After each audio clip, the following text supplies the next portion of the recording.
Well, good morning. I am joined by Police Commissioner Ray Kelly, New York City Special Narcotics Prosecutor Brennan, New York County District Attorney Cy Vance Jr., Kings County District Attorney Charles Hynes, and our administration's Criminal Justice Coordinator John Feinblatt, as well as the NYPD Chief of Department Philip Banks III, and Chief of the Organized Crime Control Bureau Thomas Pertel, and Inspector John Burke and Captain Ray Festino. Today, we are announcing the largest gun bust in the city's history, the result of an undercover investigation into two out-of-state gun trafficking operations.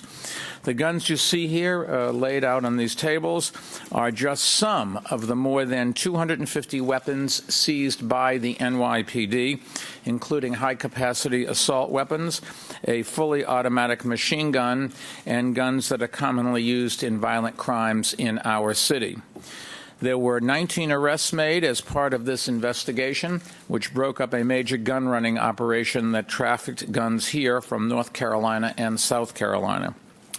Now, just 2 weeks ago, Commissioner Kelly, John Feinblatt, and I announced that the percentage of guns used in crimes that are brought here from out of state had increased from 85 to 90%. And two of the top sources for gun crimes in New York are North Carolina and South Carolina. In fact, they are currently ranked number 2 and 3, respectively, and today is a perfect illustration of that. Year after year, guns flow into our city from states that don't have common-sense gun laws that keep guns out of the hands of criminals.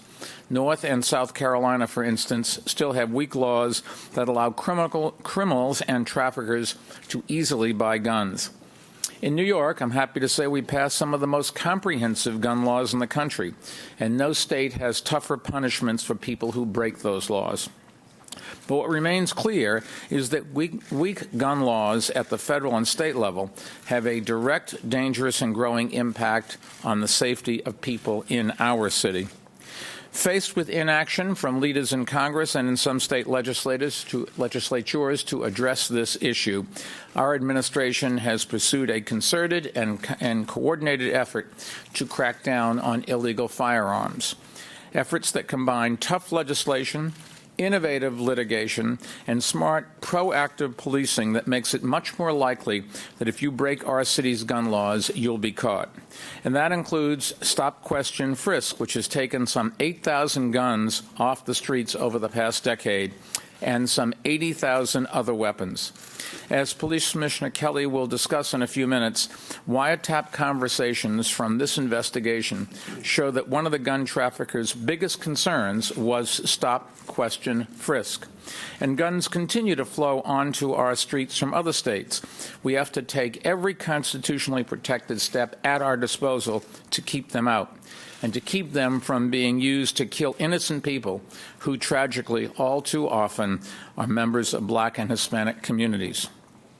As a result of our strategies, New York City, I'm happy to say, is the safest big city in the nation, and we're continuing to make our city even safer. In 2012, we had fewer murders and shooting incidents than in any year since comparable records started to be kept. And the number of guns being used in crimes is going down as well. This year, we're on track to reduce such violence even further. And investigations like the ones we're announcing today are critically important to keep our city safe as well. In a few minutes, Commissioner Kelly, Special Narcotics Prosecutor Brennan, and District Attorneys Vance and Hayes will describe that investigation in more detail. But before they do, let me just add this. There is no doubt that the seizure of these guns has saved lives. And for that reason, I believe every New Yorker in every part of our city owes a great debt of thanks to those involved in this investigation, particularly the officer who risked his own life by going undercover to make the criminal cases that the Commissioner, the Special Prosecutor, and the District Attorneys will describe. We cannot thank that officer in person today. Doing that would put him in jeopardy. But we can say that his skill, dedication, and bravery once again demonstrates why we call the officers of the NYPD our finest. I also want to thank local law enforcement personnel in North Carolina and South Carolina who helped with this case, including making a number of arrests in their jurisdictions. Now let me turn things over to Police Commissioner Ray Kelly. Ray? Thank you, Mr. Mayor. As the Mayor alluded, there may be no clearer picture of the threat to public safety faced by some New Yorkers and police officers who serve them than the over 250 illegal guns that you see before you. Last year, detectives learned through an unrelated narcotics investigation that guns were being sold in the Ocean Hill community of Brooklyn. Above the Country Kitchen restaurant on Atlantic and Saratoga Avenues in the confines of the 81st Precinct. They discovered that a 26-year-old aspiring rapper, Matthew Best, who lived on Saratoga Avenue, also used a unit in the same building as a recording studio. Best posted several images of guns and cash on Instagram. In a video investigators found on YouTube, he boasted of, quote, packing more guns than the Air Force. Walter Walker, age 29, of Sanford, North Carolina, also used the studio as the real-life setting for 11 gun sales of 58 total undercover buys conducted in this case. He made trips to New York City practically every week and sometimes multiple times a week just to sell guns. He had no shortage of supply or suppliers, so the NYPD made sure it was Walker's only New York customer. We wanted to prevent the armed robberies, rapes at gunpoint, shootings or worse that his business could have enabled. The principals in this case were prolific. In February, Walker transported 14 guns in one trip and sold them to our undercover officer in one transaction for $9,700. That was the largest single sale in this case, but there were many others in which half a dozen guns or more were sold at a time. All told, 254 illegal guns were recovered in this investigation. As the Mayor said, this is the biggest firearms takedown in the department's history. Detectives discovered that Walker easily obtained guns from individuals in North Carolina who knew of the brisk business he could do in Brooklyn. Walker would get on a bus in Charlotte and ride overnight to New York City with the guns in his backpack or a duffel bag. Between last September and this July, he sold 116 guns to our undercover officer. Nearly every gun came fully loaded. Our undercover officer also developed a customer relationship with a 23-year-old named Earl Campbell from Rock Hill, South Carolina. Campbell also traveled by so-called Chinatown bus from Charlotte to New York. Sometimes he would carry a gun on his possession. Sometimes he would enlist his girlfriend. This January, detectives observed a young woman exiting the bus, pulling a zebra pattern carry-on suitcase. Inside was an SKS semi-automatic rifle.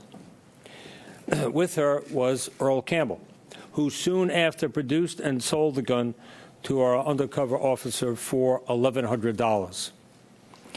The woman was 22-year-old Kendall Jackson of Charlotte, one of 9 subjects from North Carolina indicted in this case. Over time, Campbell began to arrange his sales near the bus stops because he felt the chances of being caught with a gun there were lower than in Brooklyn. In the conversation obtained through court-authorized wiretaps, Campbell asked the supplier for whom he consigned multiple guns whether he should hold merchandise where he was or bring it back to South Carolina. Campbell didn't want to risk it being found by New York police and is heard saying, quote, "Yeah, I'm in Charlotte now. I can't take them to my house, to my side of town in Brownsville. We got like whatchamacallit, stop and frisk." 3 days later, June 12th of this year, Campbell sold the undercover officer a .40 caliber assault rifle, 4 semi-automatic handguns, 2 of which were defaced, and a .38 caliber revolver. They're here on this table. The supplier, 26-year-old Laric Michaud, was a known burglar with other prior arrests in South Carolina. At least 36 of the guns displayed here were reported stolen, mostly in the Carolinas. Nearly 2 dozen have been linked to straw purchases, also occurring mostly in the Carolinas, as well as Georgia, Arizona, and Ohio. The individual guns' histories will be further investigated by the ATF. None so far have been linked to crimes in New York City outside of these sales. But in some instances, the time between when the gun was originally purchased and when they were used in a crime elsewhere, that is, their time to crime, was as little as 48 hours. More than 200 guns is an astonishing number of firearms to be recovered by one undercover officer in a little under 1 year. This case underscores some disturbing truths: that illegal guns proliferate and circulate in higher crime, majority-minority neighborhoods, and that every day New York City police officers must perform incredibly dangerous work to prevent them from getting into the hands of criminals. Some don't want to think about who and how many victims might have suffered had the NYPD not identified and intercepted these gun traffickers. But the eventual consequences are too costly for law enforcement not to intervene. 10 years ago this March, Detectives Rodney Andrews and James Nimrin were shot and killed during an undercover buy operation in Staten Island. The mayor and I responded to the hospital that terrible morning, and we mourned with the families. Last month, the individual responsible received the death penalty. But their loved ones and the police department will never recover these lives lost. Through no small efforts of the police, and particularly the undercover officer in this case, who, as the mayor said, we cannot recognize for his own safety, other families will be spared the same tragedy. Instead of being used in commission of crimes, these guns before you have been taken out of commission. This is good news for the public and for police officers. Again, I'd like to personally commend our undercover officer, the NYPD Firearms Investigation Team on this case, led by Inspector John Burke and Captain Ray Festino, and recognize the staunch support and partnership of the Special Narcotics Prosecutor Bridget Brennan's office. Were it not for their work and the critical cooperation of the Sanford, North Carolina Police Department and the Rock Hill, South Carolina Police Departments, these arrests simply would not have been possible. Mr. Mayor. Commissioner, thank you. The investigation that broke up these gun-running operations was spearheaded by the NYPD's Firearms Investigation Unit and the Special Investigation Bureau of the Office of the Special Narcotics Prosecutor. And I'd now like to invite the city's Special Narcotics Prosecutor, Bridget Brennan, to tell us a little bit more about her office's great work. Thank you very much, and good morning. I congratulate and thank Mayor Bloomberg for his leadership and Commissioner Ray Kelly for his commitment and the perseverance of his department in this case. Dedicated detectives prevented hundreds of guns from flooding New York City streets at great personal risk, and I would like to recognize and thank them as well. And members of my own office, especially Assistant District Attorneys Nicholas Connor, Edward Burns, Matthew McKenzie, and analysts and supervisors who put in long hours and navigated difficult legal issues by working cooperatively and professionally with law enforcement partners here and around the country deserve our thanks as well. This case evolved from intelligence developed during a narcotics investigation in Brooklyn. And I would like to also acknowledge District Attorney Vance, who supervised the wiretaps and with whom we worked very closely. His office provided tremendous insight and will continue to guide the prosecution of this case. DA Vance has made fighting gun trafficking a top priority for his office, and his leadership has made a significant impact. And many thanks are due to District Attorney Joe Hynes, who also provided tremendous support. Our investigation revealed that gun traffickers thousands of miles away were aware of the diligent investigation and prosecution of gun cases in his borough. District Attorney Joe Hynes is widely recognized for his dedication to getting rid of illegal guns in Brooklyn. But equally important to the success of our case were those law enforcement officials who are not here today. Those are the law enforcement officials from Sanford, North Carolina, and Rock Hill, South Carolina. We work hand in hand with these officers in their communities. The community of law enforcement that we worked with in the Carolinas cared deeply that guns were being purchased there illegally and to be illegally sold here in New York City, and they worked tirelessly on this case. Some of those arrested in our case are simultaneously being prosecuted for local crimes in the Carolinas.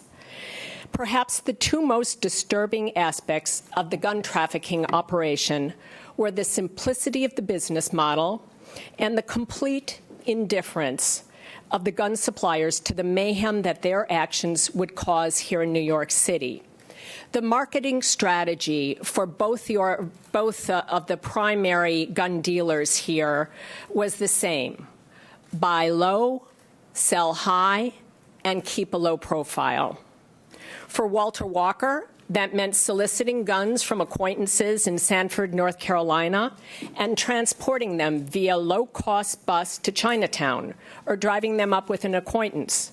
Walker and his network of suppliers recognized that even small weapons would fetch a good price in New York, but firepower, that's highly prized here.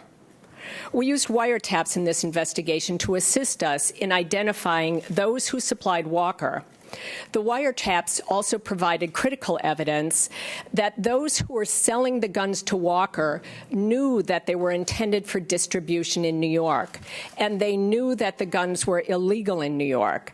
And that's why the participation of those local enforcement officers was so critical, because we needed their help in identifying the voices we were hearing on the wiretaps. You can't indict a voice. You can only indict a person. And they would help us surveilling not only the individuals, but help us see that the guns were actually transferred. They provided tremendous assistance, and they had a dedication to ensuring and respecting the laws that we have here in New York City, and they certainly deserve credit for that. Now, Walter Walker, as the commissioner said, carried as many as 14 guns in his luggage at a time. He's charged in a conspiracy with 6 other individuals, and he faces more than 250 counts, including 3 counts of criminal sale of a firearm in the first degree, for which the penalty for conviction on 1 count is up to 25 years in prison. His co-conspirators face a range of charges depending on their involvement in the sale of 116 guns. The Earl Campbell conspiracy was remarkably similar, even though it came out of a different state, and we don't have any evidence that the two were directly related. It ran from South Carolina to New York. Campbell, a Rock Hill, South Carolina resident with ties to Brooklyn, initially sold guns in Brooklyn, but moved his sales to Manhattan in January, in part to avoid having to transport the guns from the Chinatown bus to Brooklyn. He, too, would obtain guns from a loose network of acquaintances in the Rock Hill area and then take them up to New York City via bus or car. He transported as many as 9 guns in a single piece of luggage. At one point in connection with the sale, Campbell's co-conspirator, the one that the commissioner referred to, Danielle Jones, attempted to assemble an assault rifle offered for sale to an undercover in the back of a car. When her efforts to assemble it failed, she consulted an instructional video on a smartphone. She was able to dial it up on YouTube, but she was still unable to put it together. The whole episode was captured on surveillance video, and it is both in part horrifying and comical.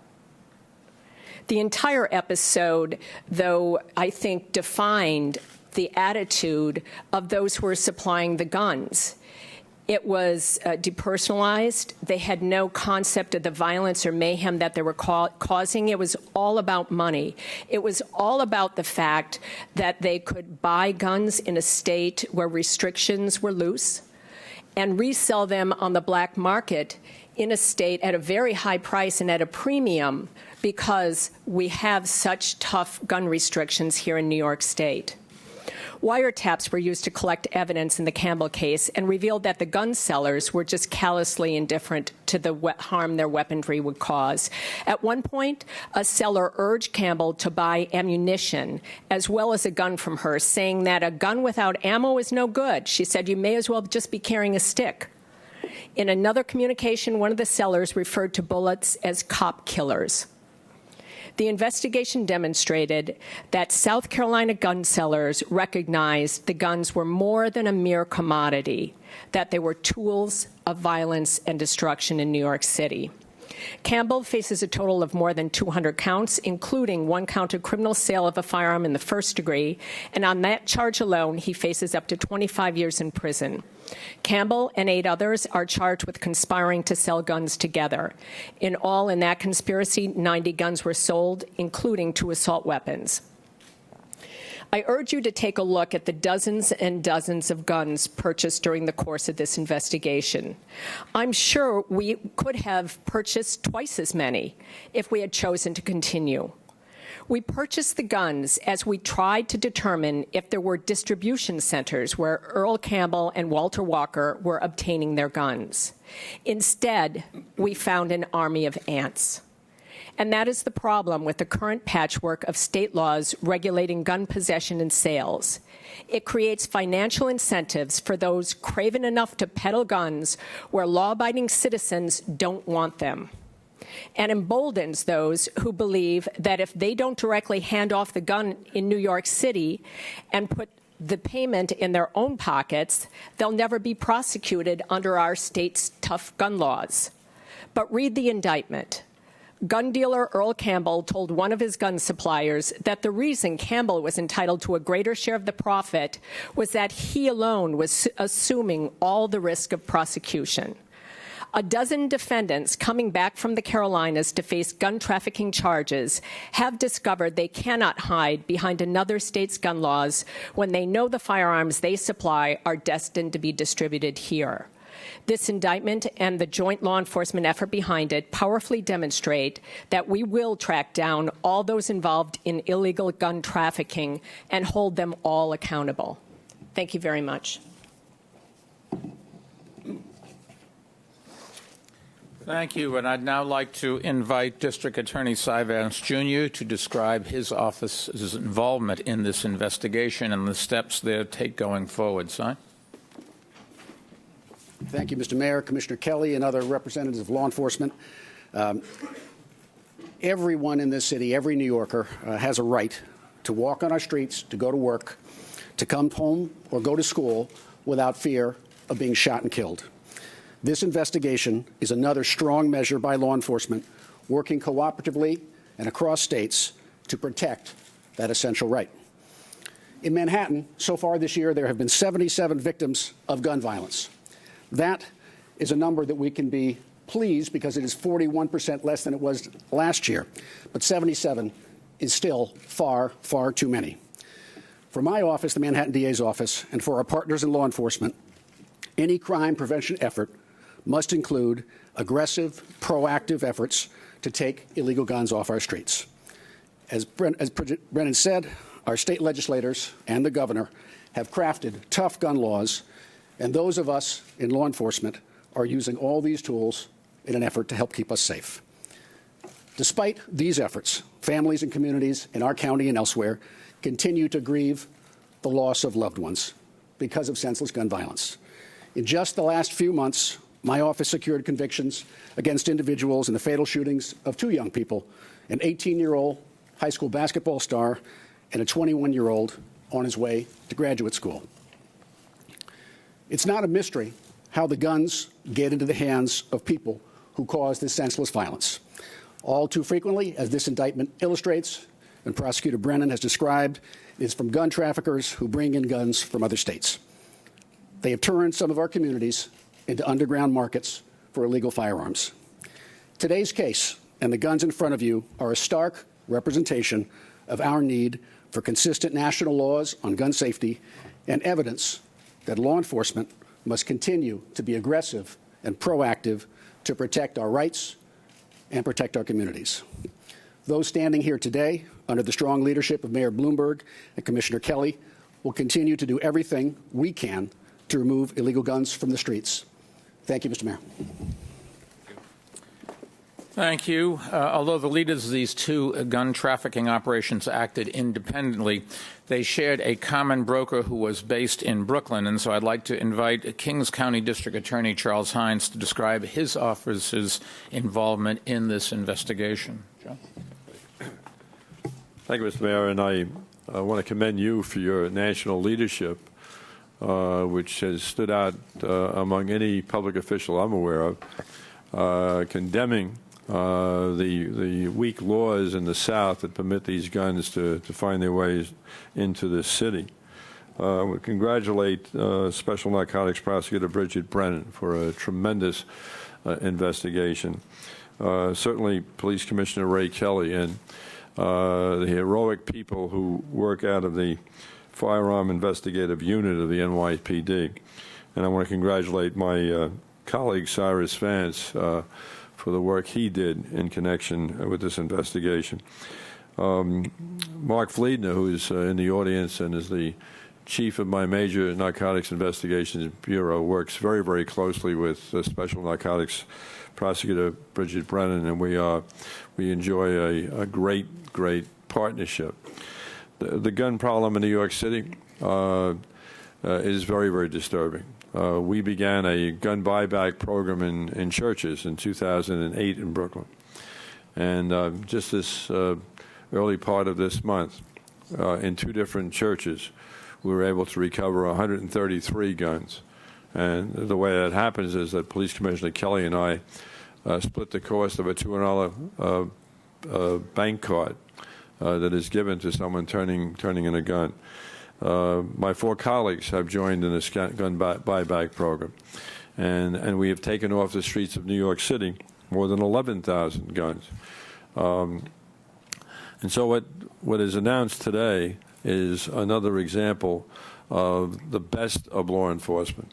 I want to congratulate all of the other law enforcement agencies that cooperated in this incredible investigation, because that's what organized law enforcement is all about. Thank you, Mr. Mayor. Thank you. Now, I'd like to ask John Feinblatt, the city's criminal justice coordinator, for his comments on today's announcement. John?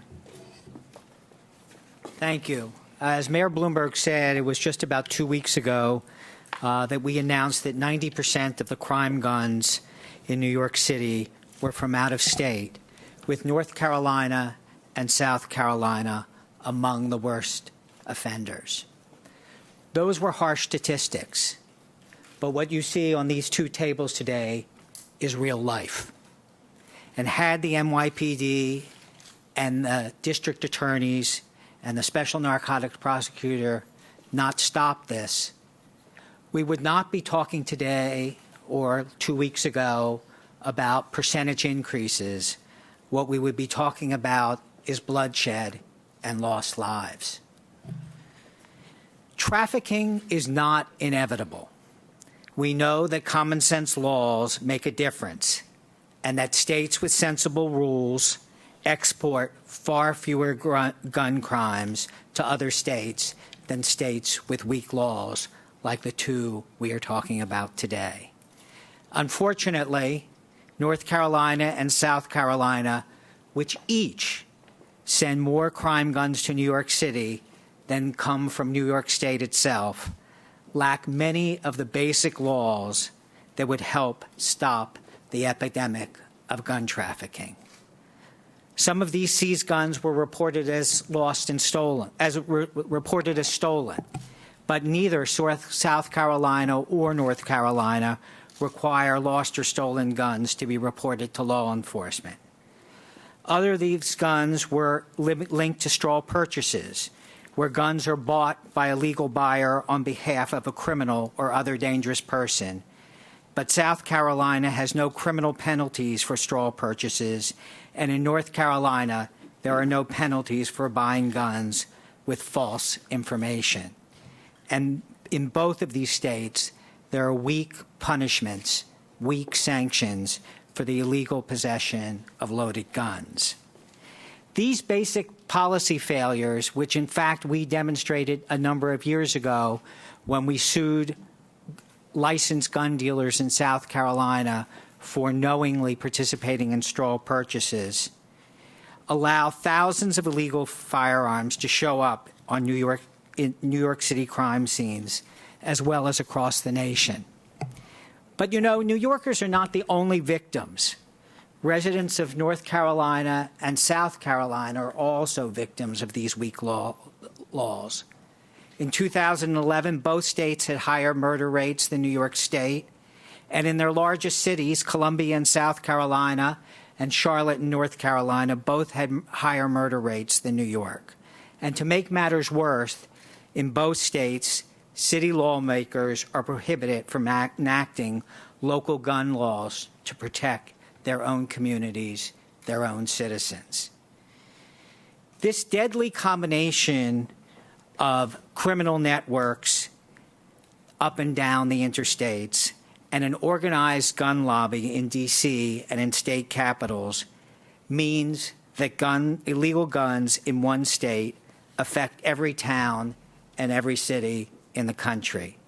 And that's why Mayor Bloomberg and 19 mayors from North Carolina and South Carolina, along with 1,000 other mayors and 1.5 million grassroots supporters, are fighting for common sense measures in Washington, D.C., and in state capitals across the country. You know, some, including the D.C. gun lobby, say that laws don't matter. They say that criminals will always find a way to buy a gun. But New York City and responsible states across the country tell a far different story. But unfortunately, until other states and the federal government follow suit, the iron pipeline will continue to flow. Thank you. John, thank you. Before taking questions, let me just summarize today's announcement for our Spanish-speaking New Yorkers.